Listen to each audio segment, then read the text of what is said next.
I'm Jim Hines.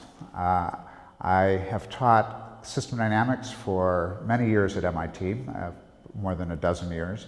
Recently I've moved to consulting in system dynamics full-time, which allows me to work with companies and their problems ranging from strategic issues to problems with inventories and logistics. How do you decide what to put in the model and what to leave out of it? I'm teaching modeling for logistics, modeling for inventories, using system dynamics. System dynamics is a wonderful thing. First of all, what you have to know is that everybody models. So if you think of problems in the Sudan in your head, that's where that image of the Sudan is. You don't have the Sudan in your head. It's a model. And so the way we think depends on modeling. In fact, if you cannot model something, you can't think about it. Now, system dynamics is a particular approach to modeling. And it is an approach that allows you to think in ways that you would not otherwise think. We have to somehow simplify the world. And the key thing for system dynamics is to understand how social systems, a relief effort, or a company, country, a city, can cause their own problems internally, stagnating economic growth in a country, or falling morale in a company, or problems in managing a relief effort.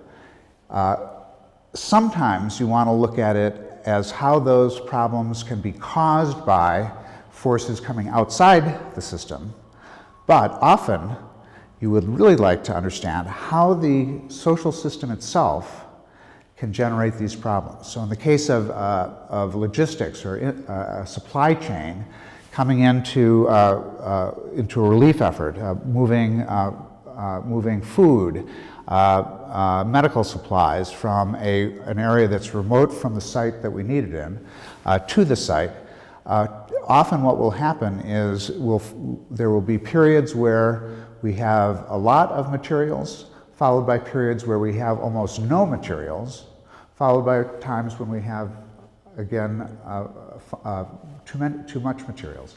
That up and down, you could see it as being caused by forces outside the system, maybe on and off engagement with the public outside of the area, their interest in the relief effort. But you can also see it as being caused by the internal structure of how the supply chain operates. We're interested in feedback loops where all the causality is inside the system. So we don't have enough food in an area that we are trying to help. We start ordering food from remote areas. The first thing that happens, of course, is nothing, because it takes a long time to get the food. So we keep ordering the food, keep ordering it, and finally, after weeks or months or even a year or more, the food starts coming in, but in all that time we've been ordering and we have ordered too much food. And so suddenly now we have an embarrassment of riches, and we actually have problems, spoilage and where to warehouse it. And we say, okay, stop sending us food. Stop sending us food, no food. And we gradually work down our warehouses in the local area, and suddenly we have no food. And now we say, oh no, we have to start ordering more food, but again, it takes a long time and we order too much. So that is how we ourselves can be causing this oscillation.